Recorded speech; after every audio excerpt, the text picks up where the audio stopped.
What I'm going to talk about is our principles of solving problems, because it is critical.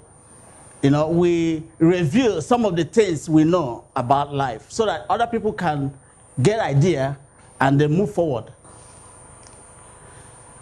It starts with this. If you can conceptualize this is very, very important.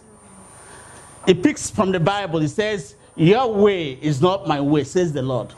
Your way is not my way. What that means is coded. What it means, there are two ways.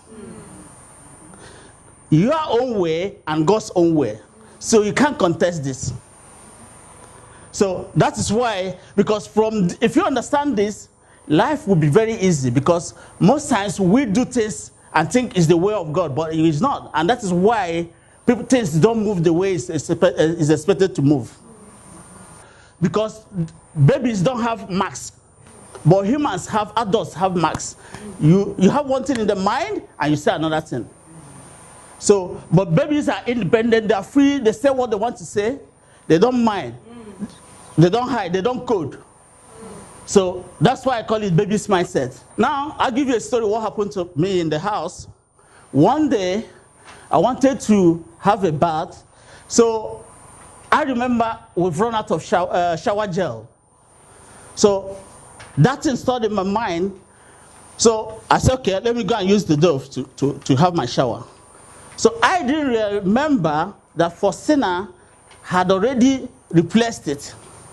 Now what rings in my mind is that no shower gel. That's what rings in my mind. That was what was ringing in my mind continuously. That's the dialogue I was having. Running in my mind, there was no shower gel. So I went there, washed the bathtub. Even though the shower gel was there, I didn't say it. I had my shower, finished showering, and then I was drying my body. First thing I came in, immediately I told her there was no shower gel. She said, why can't you see? This is shower gel. The shower gel is here. But to my disbelief, I couldn't understand that I washed there, spent about 10 minutes or 5 minutes without seeing the shower gel on my face, on my nose. That's very close to my nose. I couldn't see it. So what that means, we don't see with our eyes. We only see with our mind. So that is it. We don't see with our eyes. Now, I'm going to ask you a question. It's an easy question, but if you answer it, now we know the lions, they have environment. They live in the forest. That's the environment. Who can tell me the environment of a human being? The mind. The mind? Who again can say it again? What's our environment? Our background, human background. God. Oh, because she knows the secret. So your environment is that of God. It is not the atmosphere you are seeing. It is God. But most people don't know. We are divine. We are not like animals. We are divine. Our environment is purely God. And if your environment is God, tell me why you should see impossibility. People, when I look at people, they say something is impossible. That means they haven't got a clue that they are divine and they are of God. So one thing you have to take home today is know that you are of God. Now, I'll give you another story. There was a beggar. He's been begging for 30 years. This beggar used to come out by the roadside, be begging people. One day, a stranger was passing by. The beggar asked the stranger, "Change, please."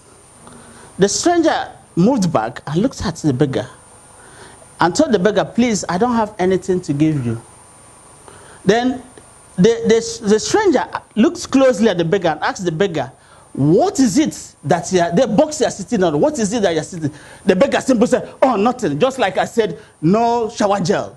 The first thing that comes to our mind is no. The first thing that comes to the beggar's mind, nothing is in that box. But the man asked him, "Oh, opened the box. He said, no, nothing is it, because I've been here for 30 years, sitting on this box for 30 years, and you're going to tell me that there's anything there. The man said, pry on it, open it. The man reluctantly opened the box, only to find out he was sitting on a box of gold. This is a beggar. It means the beggar was dwelling on this mindset for 30 years. And that is what 95% of people do. They dwell on this mindset that nothing. I don't have nothing. I don't have money. I don't have education. I don't have wife. I don't have clothes. This is what we dwell on. Because now, if you have a problem, like say, I want to produce this magazine now. I want to publish it. The first thing that comes to my mind would be, I don't have money. And the moment you say it, it has been stored in your subconscious mind. And it keeps on playing there. Even though you tell people I have money, you try to cloak yourself and tell people, but another thing is running in your mind and in your head. So that very thing that's running in your head will keep you there forever. And that is why most people dwell here forever. They don't know that they can move to this position. Now, what Faustina did to me when I told her that there was no shower gel, she showed me shower gel. That means she practically moved me from this mindset A, which is of limitation, to this mindset, which is B, where I could see the shower gel. Because at that moment, I thought it was impossible for me to have it. So you need to look beyond your circumstance. So when we wanted to publish this magazine, the distributors told us, gave us a quotation. We hadn't got that money. We were scared. But we moved beyond that circumstance. You see, they didn't stop us. Because once you have a problem, your problem is meant to break you down. So every problem you have is meant to break you down. But if you refuse to break down, you conquer it. And that is the way we're supposed to approach our problems. Once you have a problem, approach it, move away from that mindset, you solve it. But if you, and the same mindset B, mindset A is the worst one. That is where 90% of people stay. And that is why we don't realize that we are divine. If you are divine, divine means you are of God. And if you are God, nothing is impossible.